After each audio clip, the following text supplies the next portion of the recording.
So I'm recording this as kind of a video diary, and I'm going to share it because I think that some of my experiences can be resonant for someone else out there. And if that helps you feel less alone, that's really all I want for. And what I'm going to be doing is I have a bunch of notes, um, and that's helpful too. But I want to go through some of the biggest insights that I've had this year. Insights, initiations, transformations, healings. I can't possibly go through the entire year. And if I'm honest, most of it is kind of the culmination of this like final quarter, probably from like September through December. But as you know, everything in the moment is also as relevant as it was, you know, back in the beginning, and everything kind of builds on itself anyway. So if you do choose to watch this, I really do encourage you not to try to rush it, not to try to watch it on 1.5 or 2x speed, because the point isn't to just get a bunch of stuff in your brain, right? The point is, what is the point? What is the point? The point is to maybe let it wash over you and see if you resonate, see if there's something in here that may be nudging you towards something of your own. Just take your time with it. I'm giving myself permission to take my time with it, not to rush it, to let myself take up space. If this ends up being a 2-hour video, whatever. Um, so otherwise you might as well skip it, right? What's the point if you're just going to try to get a bunch of knowledge to your brain? This isn't about knowledge anyway. So let me get started on my points. What a freaking year. Holy moly.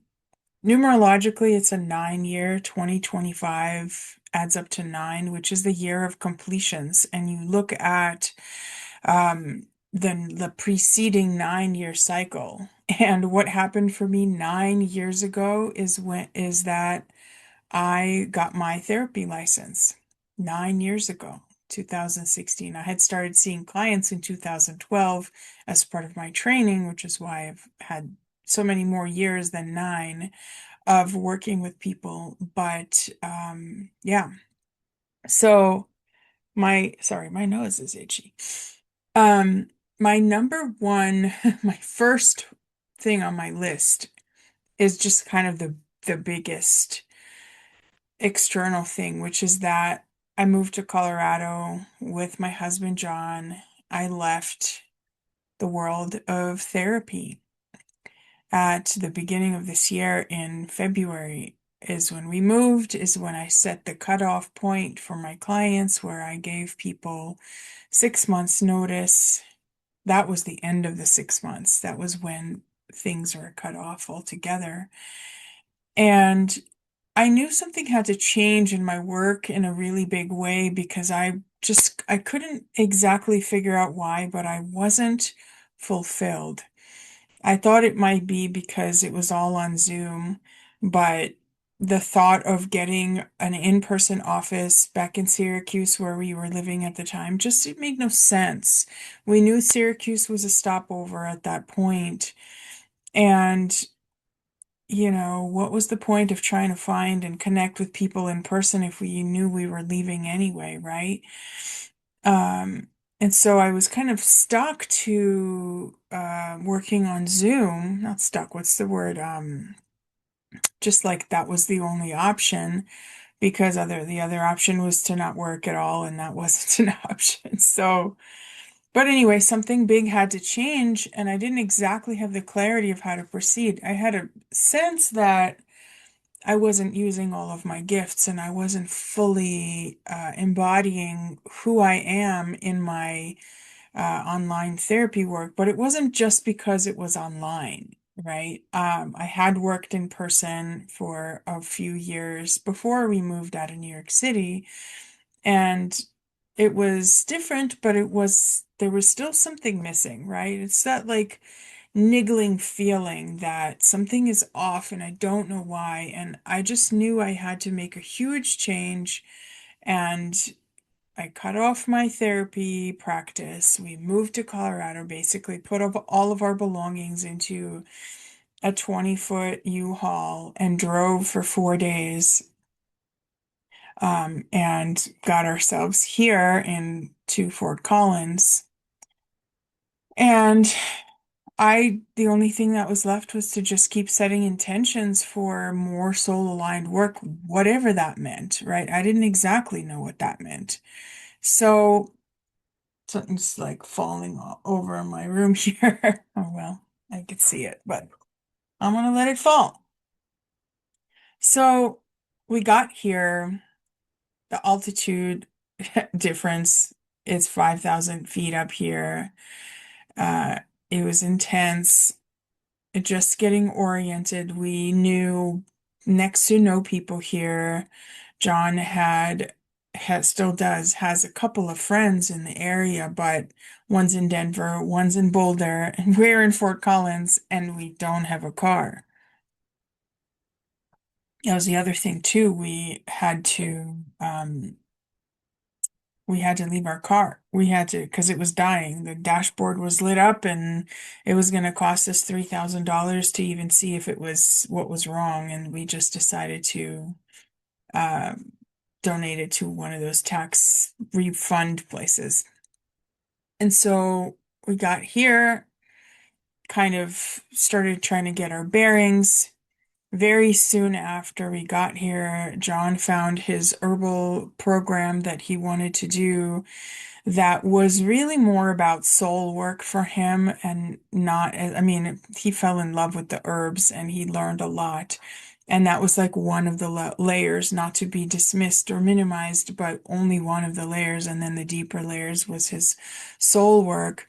And the same for me, where a couple of months later, I entered into a foundations of shamanism training, also here locally in person, also multiple layers of purpose for that particular training. So we kind of got ourselves connected that way because then John got to meet some humans here, local humans, right? I got to meet some local humans and so yes, we're learning, but we're also nobody tells you how what a profound shift it is and how lonely it feels and how vulnerable it feels when you don't know anyone in town. It's so intense. And I had, I'm an immigrant from the former Soviet Union. I immigrated when I was 11 years old with my family. So I was plunked into a school. I was plunked into, I was in a family. So I didn't have that vulnerable, lonely feeling that I'm sure my family felt. Um, and then I lived in New York City for 27 years before getting together with John, and then we moved to Ithaca, and then, so we had kind of this built-in, at least the two of us were a community thing, and I never really experienced that loneliness. When we got to Ithaca, it was the end of 2019, and we all know what happened in 2020, and so that whole community thing became moot because everybody holed up in their houses and, apartments and lived on Zoom anyway. So I never got to feel that lonely, vulnerable thing. Then we moved up to another city in upstate New York where it was a tiny little village, and the focus became my mother-in-law and her partner and the house that we were living in and the garden that I started. And so, all these things were different. All these moves were different that from this one. I think this would have felt lonely whether we had moved to, 1,600 miles away or 60 miles. It was just so different. So all of that big move, I cleared my calendar. I didn't know what I was going to do. John had worked at the Cheesecake Factory, he obviously left his job, and right, we're like, okay, the slate is clean. But then, of course, once the slate is clean, you are like, oh my God, there is so much work to do emotionally. All of your stuff comes up. It's so intense. So, money got really tight for us this year because we were living off our savings. I had a couple of leftover clients. I had a thing here and there. Um, John started seeing clients through Zoom. And so, but it's one of those things that takes a long time to build. So income really kind of ground to very little.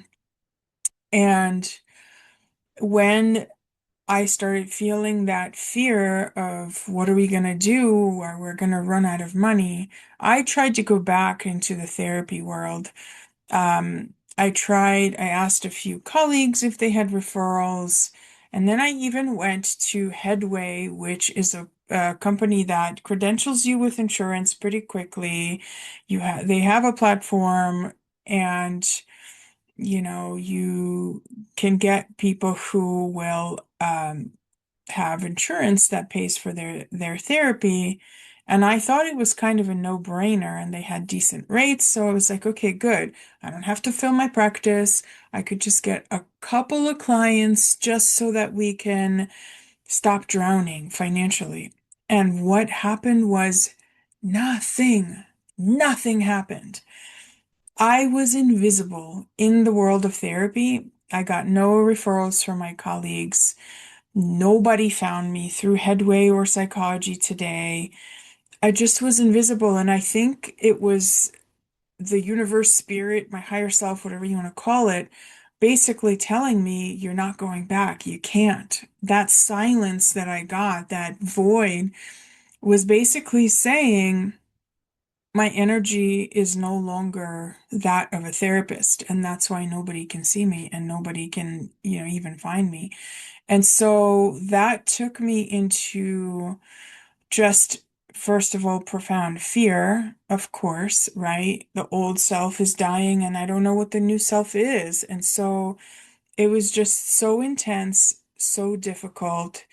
And it took me to the lessons of trust, which I'm still learning, and I think is a lifelong process of learning how to trust spirit, trust myself, trust the opportunities to show up or the ideas to show up, whatever it might take to um, create income or bring in some kind of work. Um, and the rest of it was continuing to learn and discover what is it that really drives me? What is it that gives me joy? What is it that excites me? What do I love doing rather than just doing because it's what I was taught to do? So, you know, the world of therapy, I got my license 9 years ago, but I started 2011 right after my beloved therapist passed away, and I was so shattered, so broken. It was my Saturn return. Unbelievable pain. Like, I can't even describe how awful it was. And the only thing that got me through was deciding to go become a therapist myself. I'd already thought about it. It's not like it was like a new thought right after I got the news. I was already kind of brewing. But that was me following her in order to stay sane. And part of it was mine and part of it was not. I am so grateful I got the psychoanalytic foundations. Oh my God, being able to know what's conscious and what's unconscious, being able to just go deeply and understand our motivations, our traumas, all this stuff is phenomenal, right? I am so grateful I got it. I'm so grateful it was psychoanalysis and not another therapy because it's just the deepest and, you know, but it turned out to be a foundational stepping stone rather than my thing. My thing is yet to come. Spoiler alert, I don't know what my thing is. I'm just kidding. I am getting a sense of what it is now. But so that's the first point on my list of, what happened this year, coming here, killing off my old self. For a lot of people, the way it happens is they lose a job, right? They get fired or they get injured or something and then they can't do it anymore. And for me, I had to do the cutoff myself, which I just find interesting because most of us kind of wait for life to do it. And honestly, I realized if I didn't do it, life wasn't going to do it for me because my clients were going to stay. I do long term or used to do long term work, and they were just going to continue seeing me. And it was up to me to decide and realize that I wasn't fulfilled. And honestly, if I'm not fulfilled, I'm doing people a disservice. Even if I am also doing them a service, even if I'm also helping them understand themselves and heal and grow and all that stuff, if I'm just somehow, what's the word, like unfulfilled and unhappy, uh, on some level, I'm lying to them, right? And I didn't want to do that. And I didn't want to lie to myself that it was enough or that maybe I should just figure out how to like it or whatever. Believe me, I tried. I worked at it so hard. So the next thing on my list I've already been mentioning, which is that money lessons were huge for me this year. And what that meant was being forced to sit with the feelings of all the things around money. The top level was fear and just terror, to be honest, like to like burn through your savings and then like still not really have income and we tried finding jobs and it indeed ended up being a black hole where nothing lives and I tried Upwork and I tried so many different ways of finding work and some of them worked, some of them didn't, whatever, but it was still terrifying, like really terrifying. And I was forced to sit with the fear. I read Kyle Cease's book called The Illusion of Money. I read it with like pen and paper and took notes and I did all of the exercises and I really, really dug out the weirdest, craziest, deepest, most insane beliefs that I've inherited, that I've internalized, ancestral beliefs around persecution, and just all of the things. I worked on that so deeply. I didn't just go to how do you manifest money? And, I know it doesn't work unless you do the deep shadow work. So, um, but this is also why I did try to go see clients as a therapist and it didn't work, you know? So because I had to learn more than how to make money, right? I had to learn more than that. I had to learn just the blueprints that I was living, or I shouldn't say blueprints because I don't mean like the inborn blueprints of like what I'm supposed to be, but I mean just the wiring, all of the wiring. So I had to learn again about trust, right? Trusting the universe to provide and yeah, money came from funny places, unexpected places. It wasn't huge money though. It wasn't like thousands of dollars. It was a few hundred here and there. It was a couple of hundred. It was several people signing up for a workshop that I offered where, I made just enough to cover whatever, right? So it was like things like that. I also had to learn about my anxieties and my um, all the shame that I had around having, around wanting, around spending, overspending, figuring out that I was using spending as a avoidance technique, or not even necessarily spending, even window shopping, even just opening an app and looking at products just for fun. Some of it is just fun and interesting, and maybe I'm looking for gifts, or maybe I'm thinking of like, a cool kitchen gadget that can help because I love cooking. So not all of it is like avoidance, right? But there was enough that I had to figure out. Another deep thing I learned about myself, the beliefs, was that so I had studied nutrition, right? I had studied so much about health and healing, and I did my best to eat organic, grass-fed beef, organically grown things, right? All the things.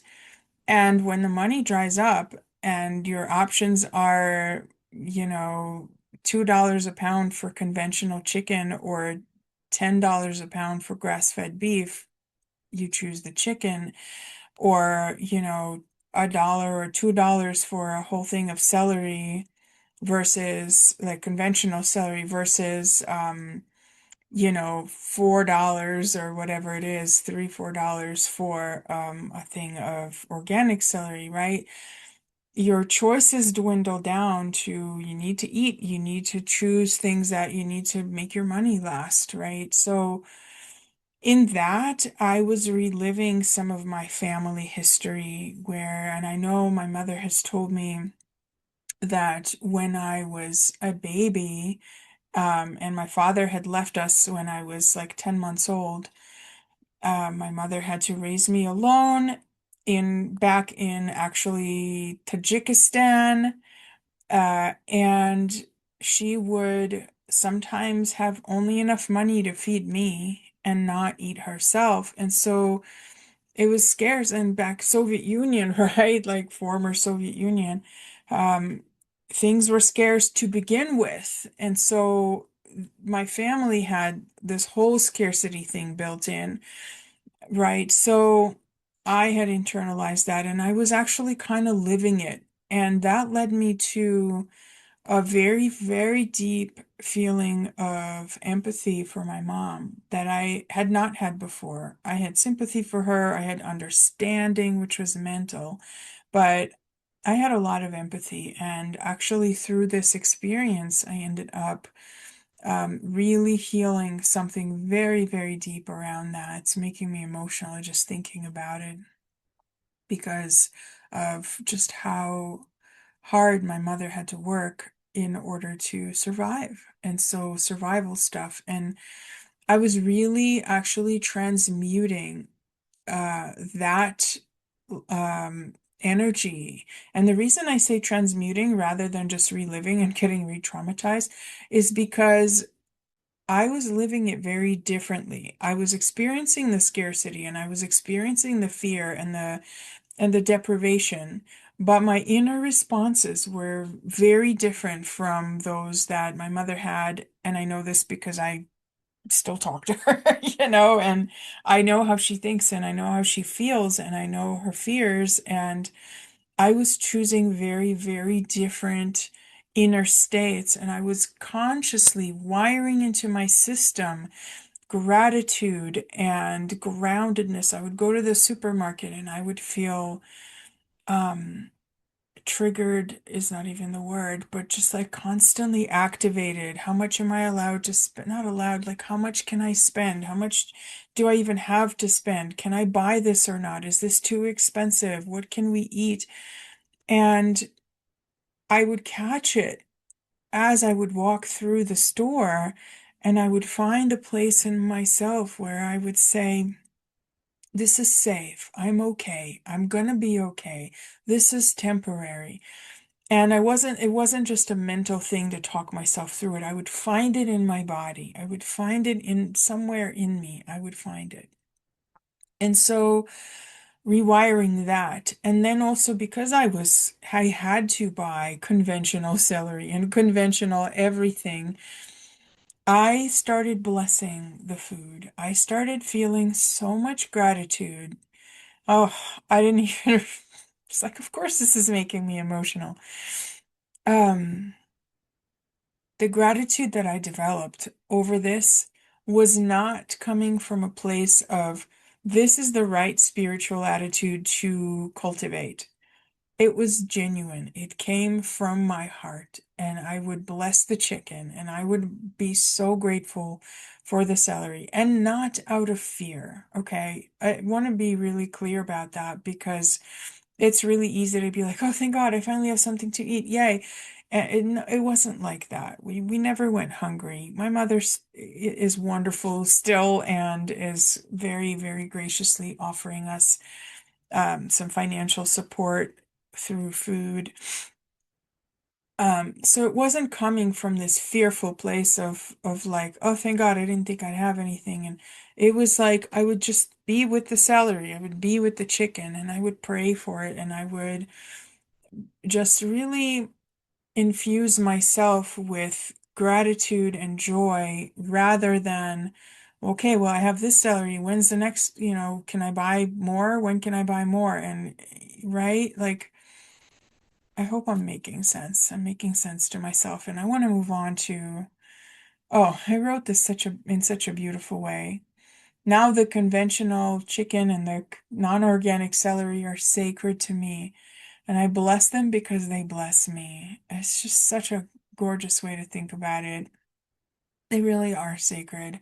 And I've really released one thing I realized was that in my choices to eat organic food, I was actually unconsciously condemning the stuff that wasn't organic. Oh, that's poison. Oh, that's not food, I would even say. And so this experience taught me how to really see it as sacred no matter where it came from. And in fact, to infuse it with my own intention and with my own heart to make it sacred. You make anything organic through your heart. So I'm going to move on to number three. I mean, they're not really numbered, but um they just kind of flowed out of me in a particular order. So the next one I have here is related to what I was just saying about um, having food, feeling gratitude, and that has to do with having permission for having desire, for wanting something. One of my early traumas growing up in the former Soviet Union and then immigrating here, and my family was still poor because you're coming to a brand new country without any language skills, and you have to start with cleaning apartments, and the rent is still there and the food still has to get paid for. So grew well into my late teens and even 20s with that scarcity and with the trauma of if I ever expressed a desire, a wish, a want, I want this doll, I want this electronic toy, I want this piece of clothing, I want these sneakers or whatever, I was shamed for it. I was shamed, and it wasn't, again, I have so much compassion, right, for my family and where they were coming from now. But at the time, all I experienced was shame. Like, oh, wanting is terrible. And so it became this complex thing in my body and in my field around, well, I want organic chicken or I want those, brand name whatevers.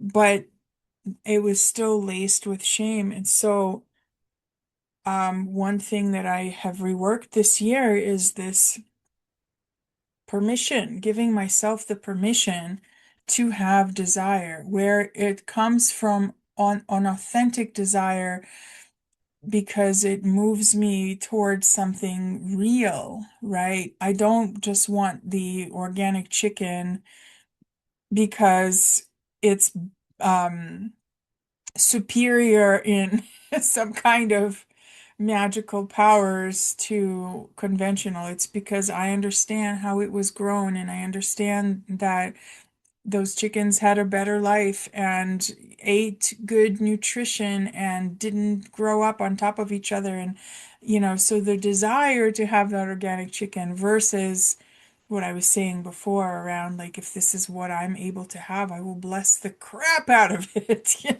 So um I had to rework a lot of the shame around wanting, right? And spending money on anything was laced with shame for me, whether it was something that I wanted and needed, right?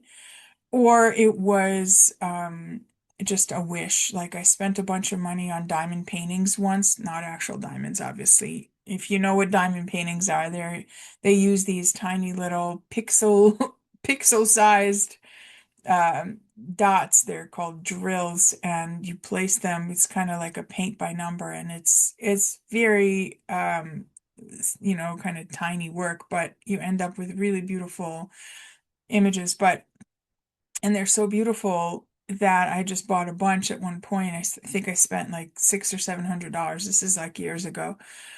And I just felt so much shame. And I was like, it's just something I wanted. It was something that gave me joy to have and to choose from when I was ready for to make the next painting. Um, and so I had to rework that shame this year. And one thing I had to work on was this question of wanting something and sort of choosing it versus quote unquote like letting the universe bring me what I need. And it's kind of a potentially like a tricky um, spiritual problem, right? Because you have to make choices, you have free will, you have to decide and choose, and then you have to let go of that choice and let the universe bring it to you, or not, right? Um, so yeah, very, very deep work around releasing shame, having desire, allowing myself to have the desire, allowing myself that whatever that meant whether I was able to buy it or not is a whole separate thing, right? Like that's not the point. The point isn't, well, I want it, therefore I should have it, right? That's a very American kind of entitled thing. That's not the point. The point is, what do I want? What do I actually want? And then why do I want it? Do I want $10,000 a month of income because it's the cool number and because, well, then I can afford XYZ, or do I want it because it helps me feel connected to myself in a deeper way? It's it's nuanced. I'm not going to go into the nuances here because I have probably 2 more hours of stuff to talk about. The next thing I want to talk about kind of permeates all of them, but I'll just kind of pull it out and elevate it here, which is that developing spiritual authority, developing any kind of authority over my own healing is not about avoiding pain, it's about staying with it. And you hear it all the time, right? In spiritual circles, only way is through, or you have to feel it to heal it, right? And this year of experiencing so much pain and most of it arising from the inside, and when I say pain, I mean fear, right? Shame, just anxiety. I can't even tell you how much anxiety. I would just like sit on the couch and my heart would be palpitating and I would just be like staving off panic attacks all the time because your money's running out. How are you going to pay rent? Survival fears, all of that. And I had nothing but to sit with them. There was nothing else to do because I could cope. I could use my coping skills and stuff, but a lot of them actually cost money too. So some of that was stripped away for the purpose of uh, feeling those feelings, right? Actually being forced, I guess, or being faced with them and having to choose to sit with the feelings. Dreams guided a lot of my year. As you probably know, I work with dreams very, very deeply, and I'm going to be giving a bunch of examples here because they are so, so powerful. So, one of the dreams that I just have in my notes here is actually showing me that being with your feelings and struggles and pains is actually the path to enlightenment. So I dreamt that I was adopting a baby boy, an infant that was just born, The doctor told me his kidneys are a little weak, but he will have a full life. And then within the dream, I decided that I was going to channel, um, which is a whole separate topic. It's going to be my next point, but let me get through this dream first and the implications. I decided I was going to channel about this choice that I was making to adopt this baby boy. And I was told in the channeling, this baby is the Buddha. He is the Buddha. And I was told that I must not try to prevent him from having difficulties. In other words, his suffering, his struggles in life are necessary in order for him to fulfill his life purpose.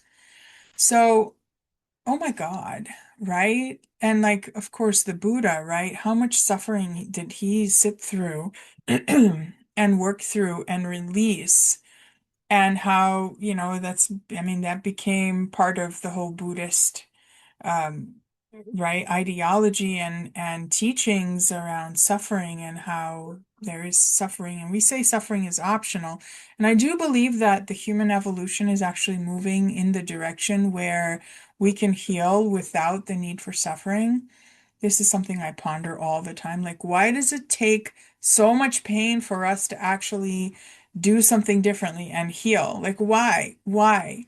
Why can't we just like figure it out and learn gently? And I think that eventually we can. But for now, this is how we heal. This is how we learn. This is the whole thing of karma and why we keep coming back is because we couldn't face the pain and the suffering and the suppressed stuff, the emotion and all of that, the traumas. And we have to just keep working on it. The other thing that this dream talked about, sort of spoke to for me was healing the inner sacred masculine, which you can see, right? The Buddha, sacred male, right? Which has to do with being real, being direct, being honest, making choices, making those like kind of directed, pointed decisions, as opposed to being, flexible and flowing and all the female, feminine energy that I mastered. I'm good at that. But the masculine was saying it's has been born. I am now adopting it. I am now taking it into my field, and it's time to really integrate that. So that was another thing that this dream taught me, this year taught me. Excuse me. Um, so let me talk about channeling. Channeling, I had been following a number of channelers on YouTube, like Lee Harris and Ann Tucker and Stuart Pierce, and there's a bunch that I really trust. I really feel like they're bringing through clarity. And there are so many others I'm not naming because I'm not gonna make this a 3-hour video. Ah, and I used to think channeling is all I ever wanted to be able to do. And I would hear their stories, and they would say it took them so long to come out of the closet. They would struggle with resistance to actually receiving the messages or the fact that they have this gift, and they would have to work through it so hard. And I would be like, why would you resist it? It's so amazing, right? But of course, by the time you're hearing them talk about their experience, they've integrated it. It's become part of them to the point where it feels like them. Whereas what I'm talking about are these early stages, which is what this year in part has been for me, um, figuring out what it means and not just how to do it, but I used to think that it would be like you just get this clear thought or download, or even hear it in your ear. It's really clear that it's a channeling and that it came through and that it's meant for, like it has some sort of elevated energy that, is different from your thoughts. And then I realized this year too that that discernment of what are my thoughts versus what is a channeled thought, what is a channeled energy, is actually my responsibility to learn how to discern that.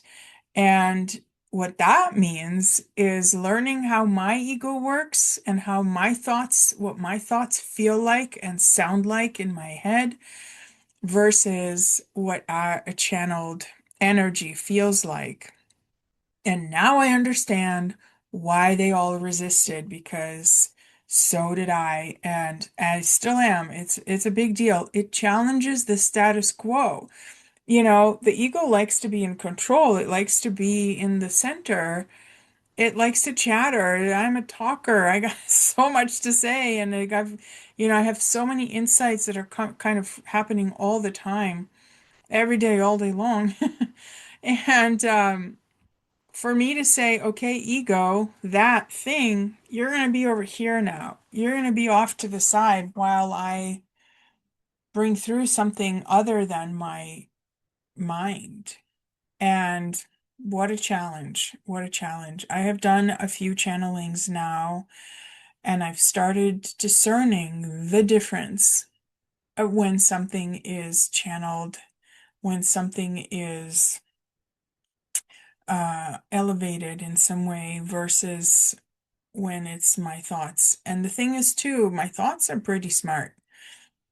I have a lot of insight that does come from my brain that my logical brain is sharp, and it's also hard won, right? Like I had to work so hard at that clarity and that those insights. So for me to then say, I'm going to put those aside, oh, that's hard, you know?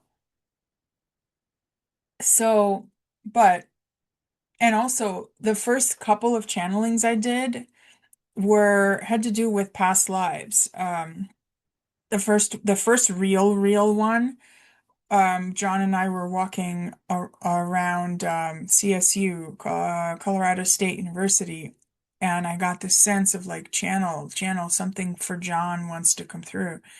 And I asked him, and we started walking, and I started talking through, and it was a past life, his past life as a professor, which is why it was on campus, right? That started coming through. And immediately the story in my head was, oh, okay, so I channel past lives.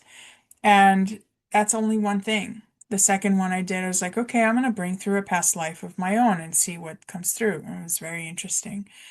Um, but then I realized that's just one layer, that's just one kind of flavor that potentially comes through, and not all of them. There's a lot else that comes through, and I can kind of channel on anything. So very, very interesting. And the fact that I channeled in my dream is so profound. That dream about the infant adopting that Buddha boy.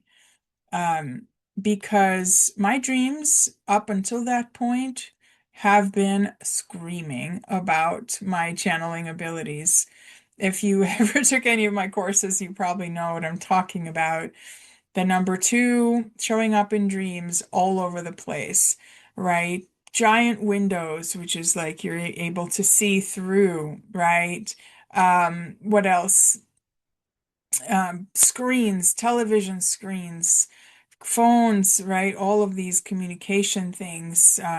What else? Actors and singers and anybody who channels music and oh my goodness, so many. And I can look at that and go, oh, I was resisting that. Even though I would get those messages and be like, oh, yummy, I'm a channel, except I wasn't doing anything to actually channel. And now I can see like, oh, okay, it takes so much maturity and so much inner work and so much growth and so much commitment and so much dedication to start honing in on some of these spiritual gifts that I'm just so excited that I had that dream where not only was the baby Buddha and everything, but that I channeled directly instead of having to dream about seeing it on a screen or something like that. That's one of the things I really love about dreams is that they show you your healing progress. So I'm going to move on to the next thing I have on my list here, which is figuring out, oh, not figuring out, scratch that, not figuring out, finding out, learning in a very embodied way what death and rebirth actually means. And, we're linear beings. You hear about death and rebirth all the time if you're in spiritual circles or healing circles or whatever. And you hear about it, and we're so linear. Here's how we think about this. We think, okay, this person was a nurse her whole life. Uh, all of a sudden she loses her job and, something. She can't be a nurse anymore.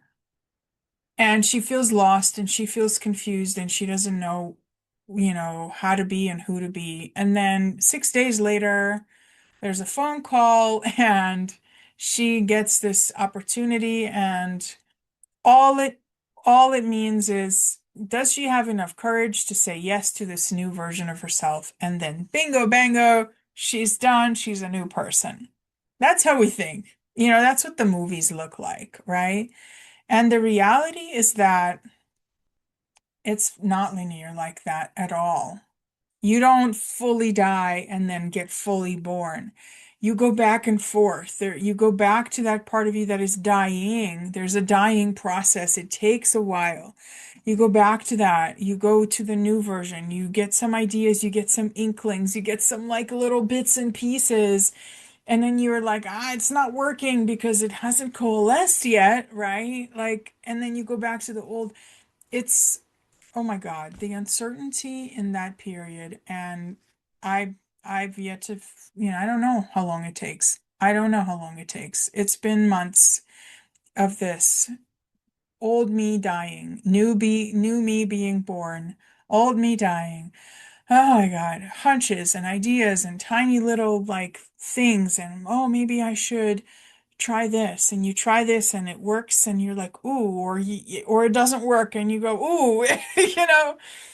And that courage of like in the movie version of the nurse, what it really actually looks like in real life is you're taking a walk down a street in the middle of the day and you get like, maybe I should do this. It's like that. And taking it seriously enough to try it. That's the courage.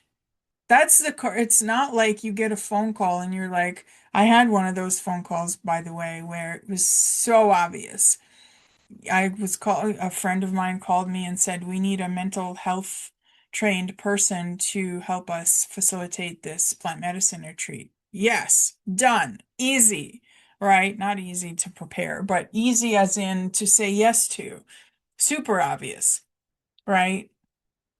That's not the hard part. The hard part is when you get a hunch, you get an idea, and you're like, is this the new me or not? And you don't know until you try it. You don't know. So, in terms of death and rebirth, I want to share another dream here that was really, really huge and transformational for me. It was a dream where my grandfather, who has passed, both my grandparents have passed, but my grandfather was lying on the bed and he was dead. And I could see his skin was like kind of pale and bluish.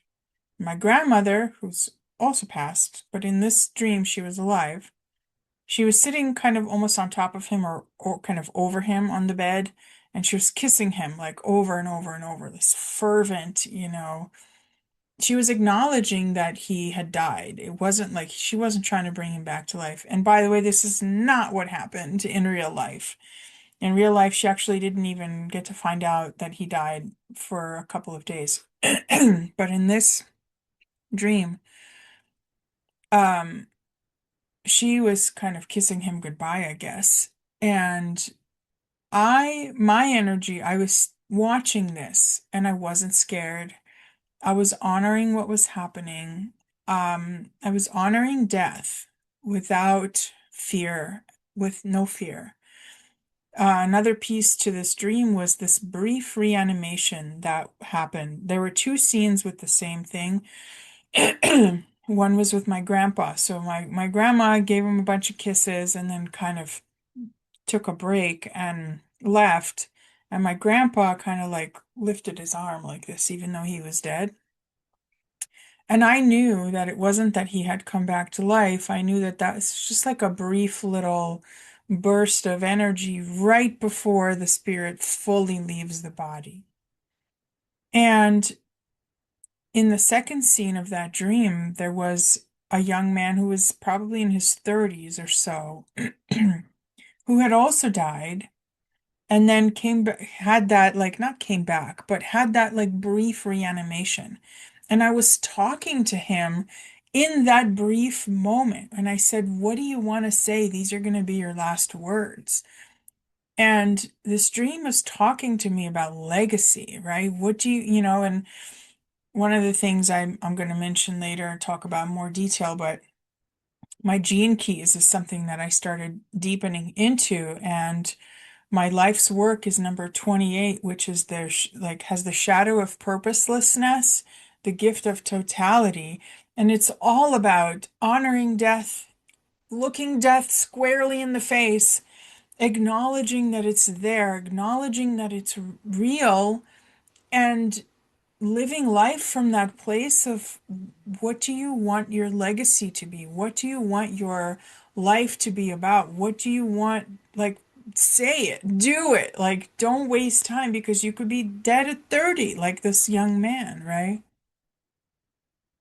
There was more in that dream around the masculine, and I had already mentioned it around that dream with the boy. And the next thing I wrote down actually on my list is the integration of the masculine. So this dream with my grandpa and that 30-year-old man, and other dreams. There are other dreams. I'll tell you in a second. Or me, whoever I'm talking to. I do feel like I'm sharing this with people who, maybe you find this helpful, even though this is something that I want to just leave. Speaking of legacy, right? This has been one of the most intense, profound, transformational years I've ever had in my life. I turned 44 this year, and holy shit. So anyway, masculine energy um is about integrating structure, right? Decisions, clear will, like solid presence, protection, containers, right? um the dream I had with this, I was with a dear friend of mine, and we were in a restaurant, and at the next table I see a man that I know is her father, which in real life I'd never met her father. I don't even know if they're in touch. But in this dream, he was at the next table. They had cut off contact in the dream. I should say she had cut off contact in the dream with him long ago. And I looked at him and then I looked at her and I said, "He wants to talk to you. Do you want to sit with him?" And she's like, "Hell to the no. I am not this guy." And she left the table. She wasn't angry with me, but it was like, I'm not staying with this energy. So I stay with her father. He sits now at my table. And I proceed to teach him how to be a person. I'm telling him about how to listen. I'm telling him, I literally ask him point blank, "Do you know what empathy is?" And I say, "This is what you say empathically to someone." So I'm sitting with the toxic masculine, right? Now I'm talking symbolism. I'm sitting with the toxic masculine. And my dear friend in the dream is me being a dear friend to myself, right? I do actually think that she and I did some kind of energetic work in this dream as well at another level. But for my own messages from this dream, I sat across the toxic masculine. My own father also, I mentioned, left when I was 10 months old and was very toxic and attempted to come back into my life when I was 28 and was supremely toxic. More money shit, by the way. Oh my God. So I'm sitting with this and I'm actually, not only do I not leave the table, but I face it squarely. I face this masculine and I say, here's how to be authentic. Oh, so amazing, so amazing. And then I go back to my friend who's in the dream, still in the dream. She's sitting on the floor, which in the dream, and she's actually not only on the floor, but she's in like a children's area of the restaurant. But even just sitting on the floor is enough in the dream to symbolize like childhood stuff and being a child. She's sitting on the floor. I sit on the floor next to her. In other words, I connect with my child self and I say to her, I laid down some really deep groundwork for healing the toxic masculine. You can trust the masculine now. Oh, I'm just blown away. I'm blown away and I love that we have like I have dreams and I know how to understand dreams to see that like not only is healing happening, but like here's what's happening. Here's the area and confirmation. Just confirmation. Also, I do feel like we do a lot of healing stuff directly in the dreams themselves. So the last thing on my list is kind of long, but it's really the kind of culmination of all this work. And the way I'm going to articulate it is like this. I am finally honoring the power of my sacred scalpel. So I'm incredibly intuitive. I'm incredibly perceptive.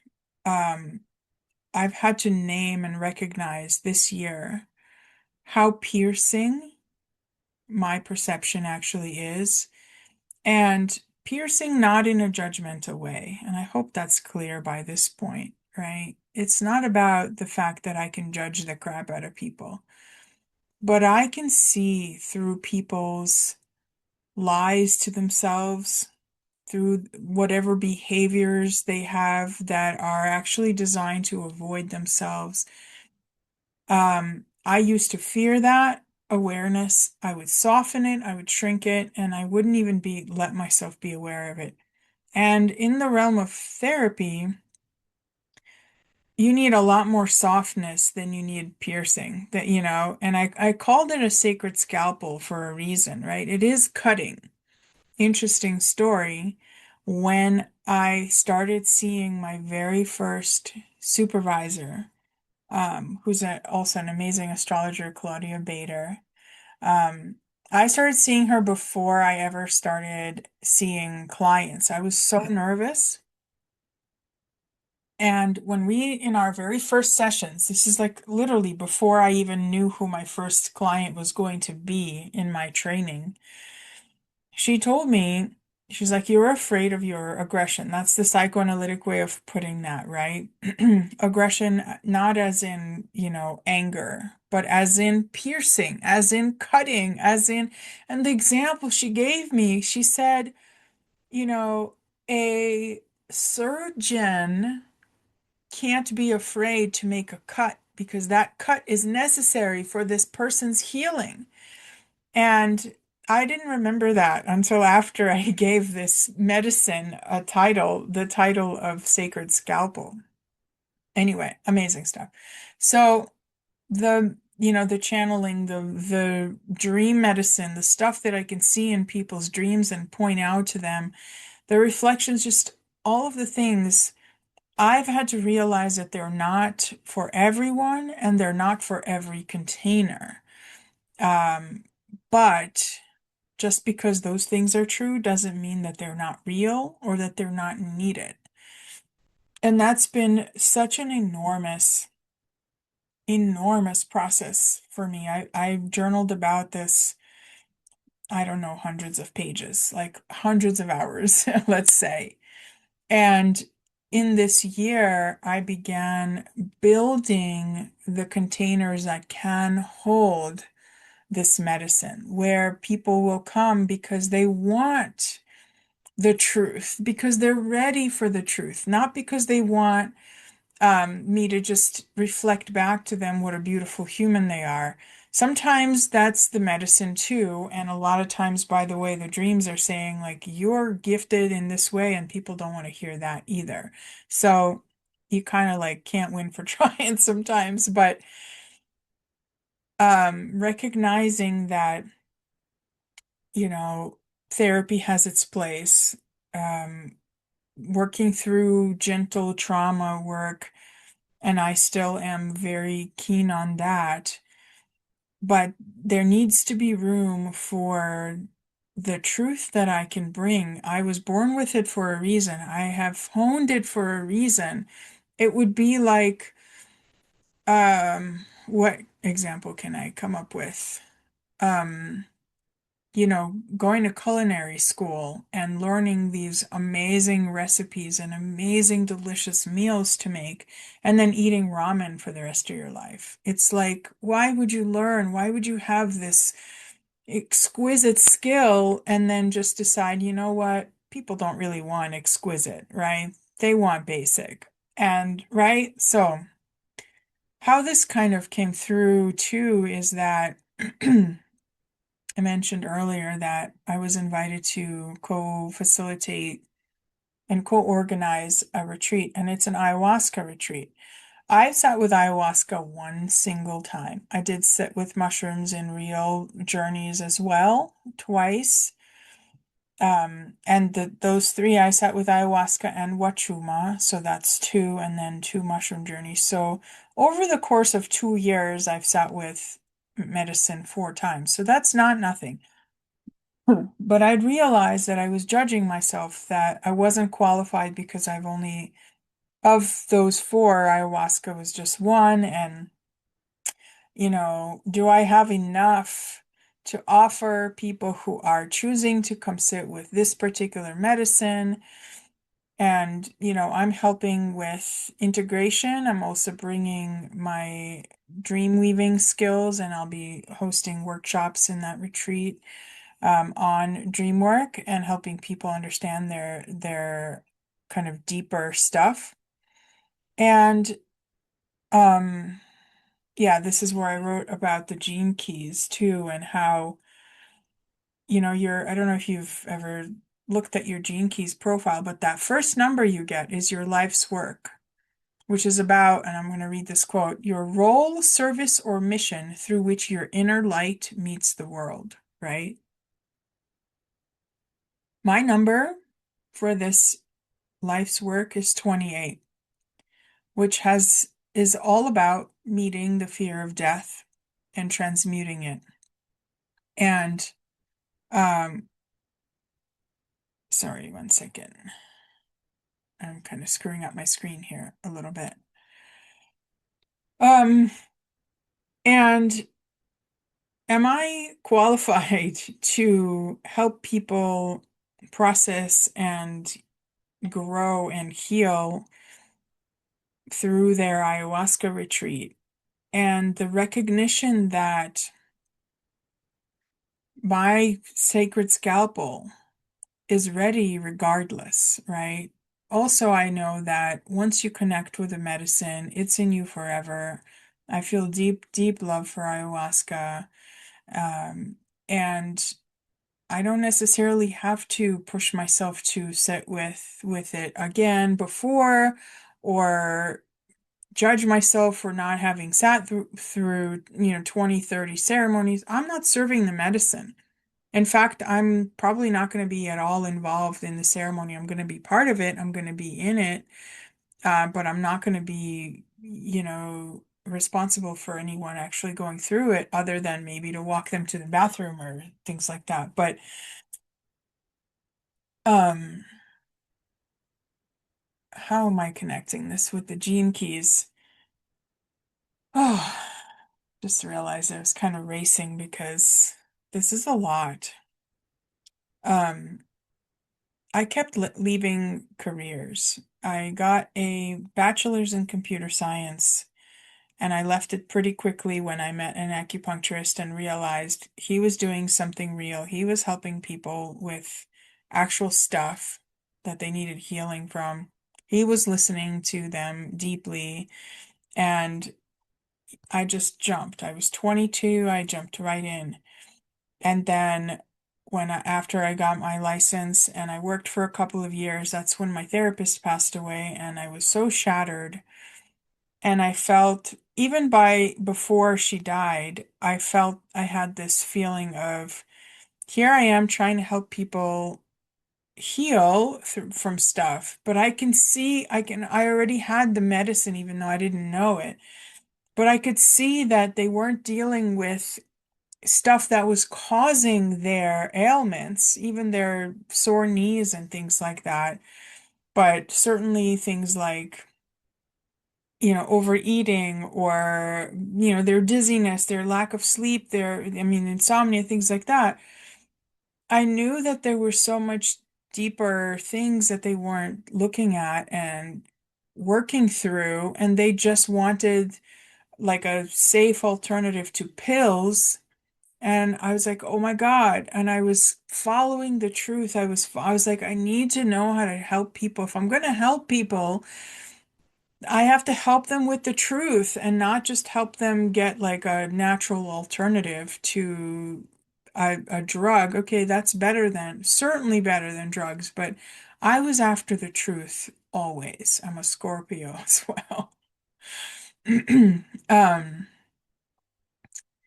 And so I left that career. I left acupuncture, and I jumped into psychoanalysis. And then I left psychoanalysis. Like, I'm always after the truth. And I feel like I'm finally in a place at 44 where I'm building the containers that can actually hold who I am and what I can bring in a way where I'm not hiding and I'm not shrinking and I'm not minimizing in any way. And I can actually speak about it. I have the language, and I have the capacity to hold people through this kind of thing. And that for that, I need the container as much as the other person, right? So, oh, what a year. What a year. I don't think I can say about any other year previous how much healing I've done, and how much has shifted and changed. And just for that alone, I know that amazing things are coming in 2026 for me, for humanity, just in terms of healing and growth and transformation. And I know that, we're in an ascension process. So I'm going to stop here. I could probably talk for a while, but I'm actually getting kind of tired, which means I've exhausted all that I wanted to share. If you did make it through this video, I would so very much appreciate just a quick comment, anything that resonated with you. If you sat with me for however long this has actually ended up being, um, not only do I appreciate you, but I really want to hear from you. I want to know if this affected you, if this touched you. This is for literally just, this is my heart. So many blessings. Thank you. I love you.